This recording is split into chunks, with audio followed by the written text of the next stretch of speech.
जय हिंद मेरे प्यारे बच्चों। आज मैं आपके लिए एक्टिव और पैसिव वॉइस की जो कि बोर्ड एग्जाम में पूछे गए हैं उनको लेकर आया हूं। अब आप अपने को जज करिए कि आपको आ रहा है नहीं आ रहा है। और मैं यहाँ पे देखिए 5 वाक्य मैं रखा हूं और भी बोर्ड एग्जाम में पूछे गए हैं। तो महत्वपूर्ण वाक्यों को जब आपके सामने लाया जाएगा तो आप इसको देखोगे और समझोगे कि ऐसे एग्जाम में आते हैं और हमें प्रैक्टिस करनी है। तो आइए हम इन वाक्यों को आपको प्रैक्टिस कराते हैं। जब आप प्रैक्टिस करेंगे तो आपको एक्टिव और पैसिव वॉइस बिल्कुल हलवा ही लगेगा, जरा सा भी डिफिकल्टी आपको फील नहीं होगी।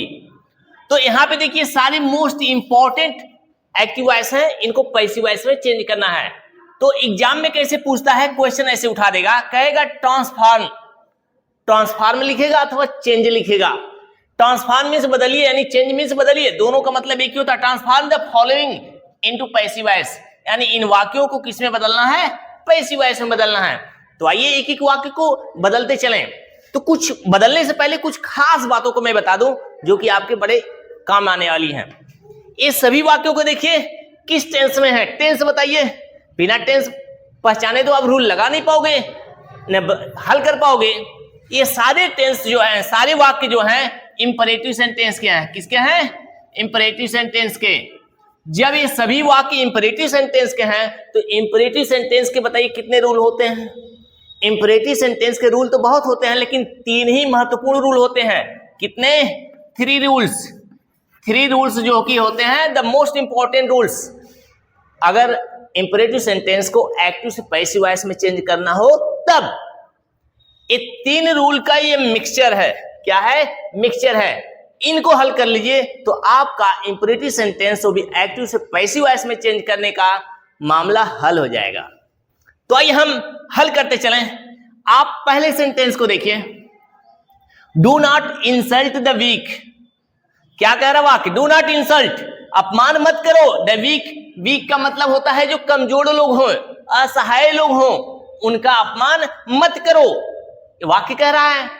अब वाक्य कह रहा है, वाक्य का सेंस क्या बता रहा है, आप बताइए क्या समझ में आ रही है? इसमें कौन सा रूल लगेगा? 3 रूल हैं। कौन कौन से रूल? मैं वो भी लिख दे रहा हूं, यहां पे देख लीजिए। पहला रूल क्या है? ऑर्डर।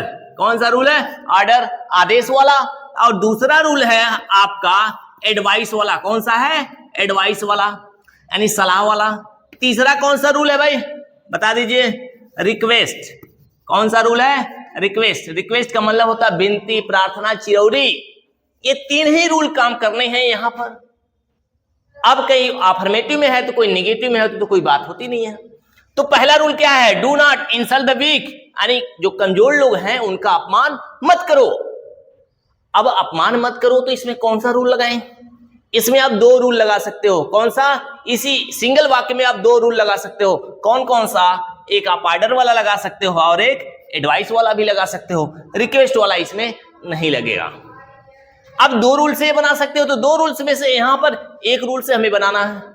तो सिंपल सा रूल अगर ऑर्डर पे बनाएंगे, देखिए यहां पे do not insult the weak, यानी कमजोर लोगों का अपमान मत करो। कोई आपको सलाह दे रहा है, कोई आपको सलाह दे रहा है अपमान मत करो, तब आप एडवाइस वाला रूल लगाओगे, यानी रूल 2। यदि कोई ऑर्डर दे रहा है अपमान मत करो, यानी जो कमजोर लोग हैं उनका अपमान मत करो, तब आप क्या लगाएंगे? ऑर्डर वाला रूल लगाएंगे। तो ये 2 भाव हैं, 2 भाव में से आप दोनों पे बना लेना। लेकिन मैं यहां पर ऑर्डर वाला रूल लगा देता हूं क्योंकि भाई कोई डांटते हुए कह रहा आपको। तो क्या हो जाएगा? लेट। लेट का प्रयोग करते हैं, लेट। अब लेट लिखने के बाद ऑब्जेक्ट को लिख देना है। ये क्या आपका है? Object. Let the weak, let the weak, यानी लेट द वीक। अब जब डू नॉट होता है तो बी से पहले हमें क्या करना होगा? नॉट लगाना होगा। Let the weak not be, not be insulted, not be insulted. आपका वाक्य यहां तो कंप्लीट हो गया। आपने एक्टिव को पैसिव वॉइस में चेंज कर लिया। अब एक चीज बताइए, पैसिव वॉइस में तो बाई का भी प्रयोग होता है कि नहीं होता है? बाई का प्रयोग होता है, लेकिन इंपरेटिव सेंटेंस में बाई लिखने के बाद जो इसका सब्जेक्ट है, करता है, वो होता है, क्या होता है? यू होता है। क्या होता है? यू, जो कि लिखा नहीं जाता है, वो अंडरस्टूड होता है, वो केवल समझने बूझने के लिए होता है। इसलिए यहां पर बाय यू नहीं लिखा जाएगा। ये आपको मैं पहले ही समझा चुका हूं, बता चुका हूं। तो ये वाक्य आपका बन गया। अगर दूसरे तरह से बनाते तो क्या करते आप, you are advised, do not को नॉट टू कर देते, you are advised not to insult the weak, आप ऐसे करते। आइए हम इस वाक्य को देखें, post this letter at once. भाई मालिक अपने नौकर से कह रहा है, क्या कह रहा है, पोस्ट माने पोस्ट कर दो, दिस लेटर माने इस पत्र को, एट वंस माने तुरंत, यानी इस लेटर को जो है आप तुरंत पोस्ट कर दो। अब जब तुरंत पोस्ट करने की बात आ रही है तब क्या होगा, तो ऑर्डर का बात है, भाई ऑर्डर दिया जा रहा है, यानी कोई मालिक अपने नौकर को क्या करेगा, ऑर्डर ही देगा। तो ऑर्डर का बात है तो ऑर्डर वाले रूल आप ये लगा लीजिए, अथवा यह रूल नहीं लगाना चाहते हैं तो दूसरा रूल भी है, यू आर ऑर्डर्ड, अथवा लेट वाला लगाइए। और दोनों रूल पे मैं डिटेल में वीडियो बना चुका हूं, आप मेरे एक्टिव और पैसिव वॉइस के प्लेलिस्ट में जाइए, आपको वहां पे डिटेल में वीडियो मिल जाएंगे। तो आइए यहां पे हम लेट वाला ही लगा देते हैं, लेट वाला ज्यादातर लोग हल करते हैं। तो चलिए लेट ऑब्जेक्ट ढूंढिए, ऑब्जेक्ट क्या है, this letter, let this letter. अब आपने लिख लिया ऑब्जेक्ट, ये आपका ऑब्जेक्ट था, लेट दिस लेटर। अब क्या लिखना है, बी। अब देखिए आपने यहां पे बी लगाया है, लेकिन यहां पे डू नॉट था तो डू नॉट की जगह पे नॉट लगाए थे, clear. Let this letter be. अब यहां पे जो वर्ब है, वर्ब पोस्ट का आपको क्या लिखना है, थर्ड फॉर्म लिखना है, let this letter be. Post का थर्ड फॉर्म क्या होगा, पोस्टेड। अब उसके बाद क्या बच रहा है, एट वंस, आप उतार दीजिए एट वंस। अब एट वंस लिखने के बाद बाई वाली बात तो मैं बता चुका हूं, बाई यहां पे बाई यू लगना नहीं है क्योंकि आप अंडरस्टूड होता है इसलिए। अब आइए हम देखते हैं इस सेंटेंस को, सेंटेंस नंबर 3, इसको कैसे हल करना है। Call the doctor at once. अब यहां पे देखिए कोई इमरजेंसी है, और इमरजेंसी में क्या कहा जा रहा है, call the doctor at once, doctor को तुरंत बुलाया जाए, यानी ऑर्डर देने का भाव है। तो ऑर्डर का भाव यहां पर भी है, तो ये रूल लगा दीजिए, क्या हो जाएगा, लेट द डॉक्टर। बिल्कुल जिस तरह ये वाक्य हल, एकदम बिल्कुल तीनों वाक्य एक सेम तरीके से हल हो रहे हैं। लेट द डॉक्टर, आपने यह ऑब्जेक्ट था, ऑब्जेक्ट आपने लिख लिया, क्या हो गया, लेट द डॉक्टर। अब बी लिखेंगे और कॉल का ये वर्ब है, इसका थर्ड फॉर्म लिखेंगे, late the doctor be called. अब यहाँ एट वंस देखिए, यहां पर भी है, यहां पर भी है, एग्जाम में पूछ देता है, ये बच्चों को केवल फंसाने के लिए, बच्चे उलझ जाएं, गलती कर दें, लेकिन आपको संभल के चलना है। ये अदर वर्ड है, लास्ट में वैसे उतार देंगे। तो क्या हो गया, let the doctor be called at once, अभी सेंटेंस आपका बन गया। अब आइए देखिए यहां पे चौथा सेंटेंस क्या कह रहा है, प्लीज डू इट नाउ। अब देखिए प्लीज, यहां पे देखिए finish the game before it is dark. तो हम इसी चौथे वाक्य को हल कर देते हैं। यहां पे देखिए प्लीज का मतलब हो गया कृपया का मतलब हो गया रिक्वेस्ट किया जा रहा है। इस वाक्य में क्या किया जा रहा है, रिक्वेस्ट, यानी प्रार्थना का भाव इसमें मिल रहा है। किसका, प्रार्थना का भाव। जब इसमें प्रार्थना का भाव मिल रहा है तो आप कौन सा रूल लगाएंगे, तो आप यह लगाएंगे, यू आर रिक्वेस्टेड। क्या लगाएंगे, यू आर रिक्वेस्टेड। आपने इतना लिख लिया तो प्लीज या काइंडली वर्ड जो होते हैं, यानी प्रार्थना सूचक शब्द, इन्हें हटा दिया जाता है।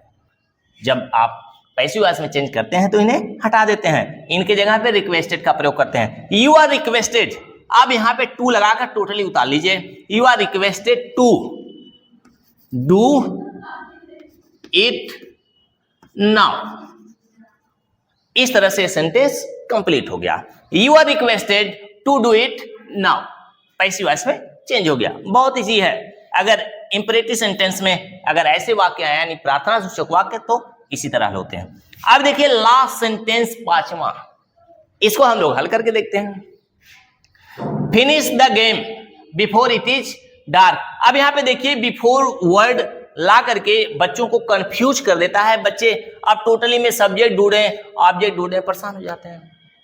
लेकिन आपको परेशान होने की जरूरत नहीं, आपका असली वाक्य यही है। इधर के जो वाक्य हैं वो अदर हैं, इनसे कोई खास आपका लेना देना नहीं है, बल्कि इन्हें वैसे आगे उतार देना है। Finish the game, finish the game का मतलब इस तरह के वाक्य हैं, ऑर्डर वाले वाक्य हैं। अथवा एडवाइज वाले वाक्य हैं। भाई कोई आपसे कह रहा है कि भाई जल्दी गेम खत्म करो, भाई चलना है घर, तो एडवाइज हो गया जल्दी जल्दी खत्म करो, अथवा ऑर्डर हो गया जल्दी खत्म करो। तो यहां पे आप अपनी मर्जी से दोनों रूल में से कोई भी एक रूल लगा लीजिए। अगर ऑर्डर का भाव आपको मिल रहा है तो ऑर्डर वाला लगाइए, अगर एडवाइज का भाव मिल रहा है तो एडवाइज वाला लगाइए।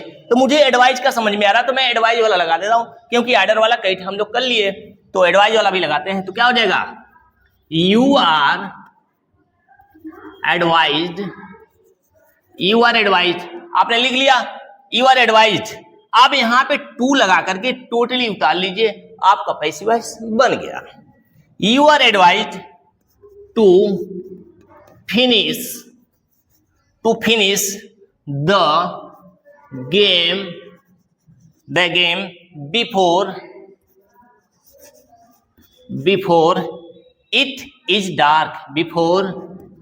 It is dark. आपने देखा थोड़ा सा बड़ा हो गया इस रूल पे, लेकिन कोई बात नहीं, आपके पास एग्जाम में कॉपी भी तो बड़ी होती है। तो you are advised to finish the game before it is dark. मेरे प्यारे बच्चों, आपने देखा है सेंटेंस किस तरह से हमने बनाया। तो सभी वाक्यों को ऐसे ही हल करना है एग्जाम के लिए, बिल्कुल आपको रेडी होनी है, तैयारी करके रखनी है। तो मेरे प्यारे बच्चों, ये छोटी सी क्लास थी, समाप्त होती है। फिर मिलेंगे आपसे नेक्स्ट वीडियो में बिल्कुल इसी जोश खरोश के साथ। तब तक के लिए जय हिंद, थैंक्स फॉर वॉचिंग।